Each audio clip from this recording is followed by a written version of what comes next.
Hey guys, I was stuck in a cave this week. I didn't get any news. What happened?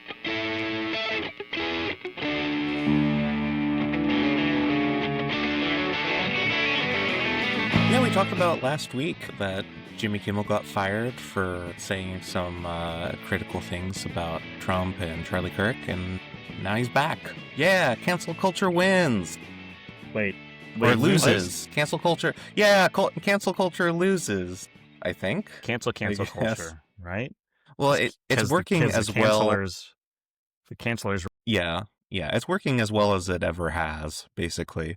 Like that's the thing I've noticed about cancel culture is that, like, if enough people get mad at you, you could lose your job, but that seems to only make more people more mad, and then you just get it back. And it just doesn't really matter what you did. You can always count on the loudest voices winning the argument. If there's an even number of cancels, then cancel culture is losing, right? Because so if you're canceled, then cancel culture is winning. But if you cancel the cancel culture is losing. Well, no, but then it if you gets go to canceled 3, out.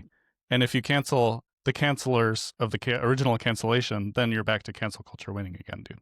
Simple. We get Jimmy Kimmel back, woohoo. They get the Cracker and the Barrel back. Everybody loses or wins. I don't know which. It all cancels out. I'm done saying cancel. We got to talk about something else. It's still totally lost on me what that had to do with people on the left. You know, or what did Democrats have to do with Cracker Barrel? Nothing, dude.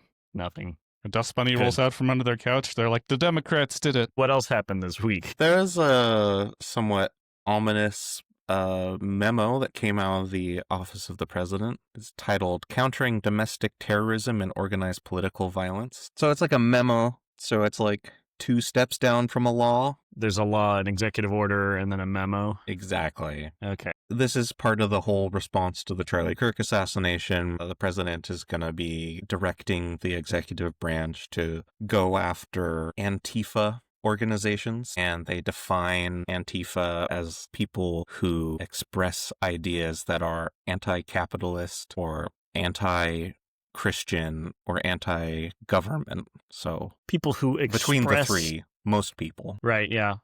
Well, good luck to them with that, or bad luck to them with that. Yeah. Correction. Yeah. Yeah. I mean, it's not that there's no, like, leftist extremists who are violent, like, you know, ask Charlie Kirk. The vast majority of people on the left are not violent. Right.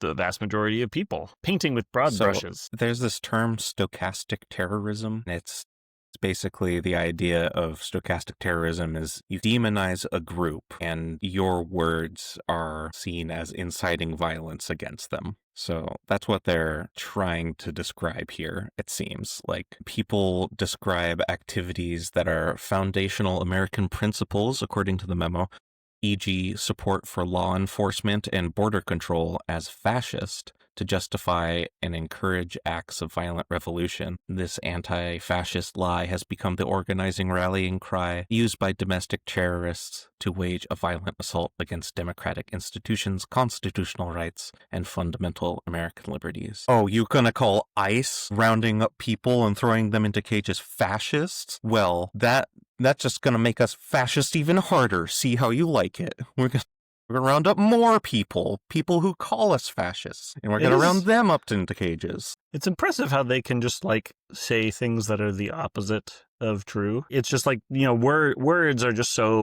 malleable. Like, say that any, like, opposition to a foundational value such as border security, it's like, what a twisted misrepresentation of their critics.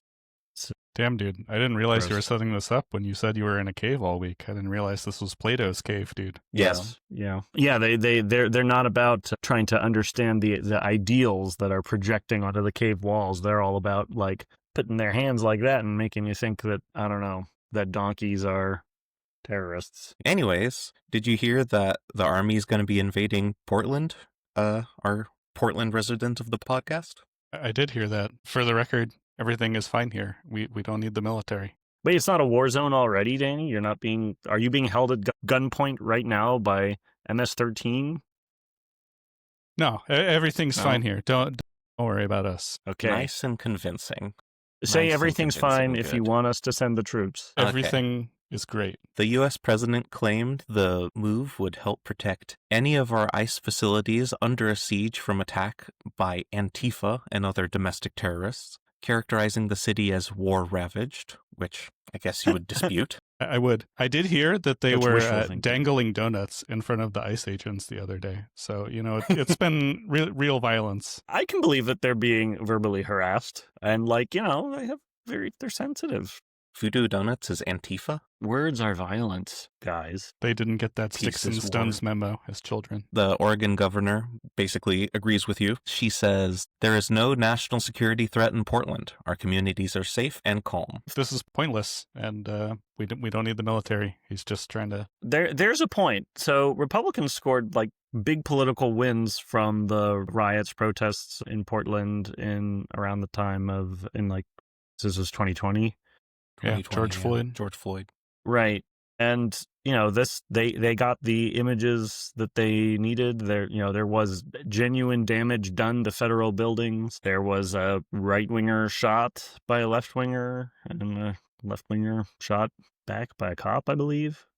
And so political violence happened, and they used it, and they've continued to just milk it. So even till now, when there hasn't been more political violence. Yeah, well, there has been some political violence, and they want more of it so that they can continue to exploit it. So Stay calm, Portlanders. You got it. Is that what Portland people are called? Portlanders? Yeah, sure. You just called them Rosies. that, so. Stump people. People of the woolen cap. People of the flannel shirt. Beardos.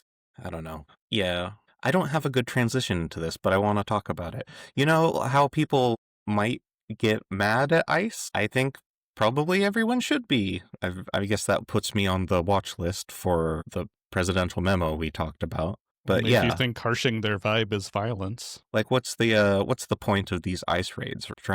They said they're getting rid of criminals, right? I have some stats here from the Cato Institute, the right-wing think tank. They published a study on the arrest by ICE in 2025. 65% of detainees had no criminal record at all, and only 7% of detainees had a violent offense in their past. The better success rate than the Trump Justice Department as a whole, right? They're more accurate than Pam Bondi. It's only because the Supreme Court can only see so many cases. But yeah, pretty bad. But I was going to ask if you knew how that compares to the population at large. If you scooped up 100 people, would 7 of them be violent? Or is that an unusually... is their success better than random chance? Do you have any That's a good idea? question. Yeah. I'm like a scientist. I don't know if I'd go that far. Here we go. So 1% of the population is accountable for 63% of all violent crimes, according to the National Institute of Health. And in the study, only 3.9% of individuals had one violent criminal conviction or more. It is above the national average. Better than Slightly. random. Slightly better than random. Woo, Congratulations, 3% Ice. better, dude. Almost double. Double. So yeah, I feel safer already. Yeah, I really didn't have a lot of news, so let's wrap it up. That's been another slam bang of an episode of News Hazard. Kick ass. By the way, the president said he's maybe not going to invade Portland, and Hooray. was wondering about. It's what do you mean? Am I not supposed to believe what I see on TV? As his reasoning, it's Wait, did he really say that? I can't even tell anymore, dude. Doesn't he have the intelligence agencies reporting to him? No, well, he has Yes, Fox News. Donald. He doesn't need them. Yes, Donald, you're supposed to not believe what you see on TV. Oh my God. Okay, now we can end it. All It's right. another slam banger of an episode of News Hazard. Let's go with News Hazard. Good night.